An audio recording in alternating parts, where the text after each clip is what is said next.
안녕하세요. 레드빈입니다. 신문을 읽을 때 중요한 습관 한 가지, 팩트체크. 잊지 않으셨죠? 오늘은 팩트체크는 어떻게 하는지에 대해 보다 자세히 설명을 드리도록 하겠습니다. 신문 기사가 사실인지 아닌지 체크를 할 건데요. 사실인 경우와 사실이라고 하기엔 좀 어색한 경우, 이 두 가지 경우에 대해서 설명드리겠습니다. 7월 4일 기사를 보면 공사비 치솟자 기존 분양권 인기라는 내용입니다. 자세한 내용을 보면 부동산 플랫폼 직방조사에서 분양 예정 물량보다 실제 분양이 작았다는 내용입니다. 정말 분양이 감소했는지 팩트체크를 하려고 합니다. 신문에서 나온 직방 홈페이지에 가서 분양 자료를 찾았는데요. 지도에서 신규 분양되는 정보는 있으나 월 단위, 년 단위 통계 자료는 찾지 못했습니다. 저는 보통 통계 자료는 보다 공신력 있는 곳의 자료를 참조합니다. 그래서 통계누리에서 찾아보도록 하겠습니다. 국토교통 통계누리의 통합검색에서 전국 아파트 분양? 이라고 검색을 합니다. 그럼 분양 시장 동향 자료가 검색됩니다. 검색 기간을 10년 정도로 주고 엑셀로 다운받습니다. 엑셀 자료를 받은 후 지역별로 분양수를 그래프로 그려봅니다. 확인하기 편하게 평균선도 그어봅니다. 그래프로 그려보니 어떠세요? 한눈에 보이시죠? 수도권 같은 경우 평균선보다 아래 있는 것을 확인하실 수 있습니다. 팩트체크를 통해 분양 물량이 감소한 것이 사실임을 알 수 있습니다. 국토교통 통계누리 사이트에서 자료 찾는 것을 시연으로 보여드리겠습니다.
이번엔 팩트체크를 했는데 좀 어색한 경우입니다.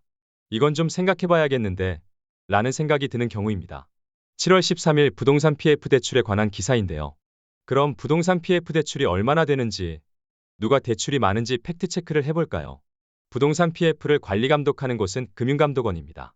금융감독원에서 자료를 찾았는데 없어 금융위원회의 보도자료를 참고하도록 하겠습니다. 금융위원회 사이트에서 부동산 PF라고 검색을 합니다. 부동산 PF 관련 보도자료가 검색됩니다. 보도자료의 첨부 파일을 받아 확인해 보겠습니다. 첨부 파일에 23년 3월 금융권 부동산 PF 대출 현황 자료를 보겠습니다.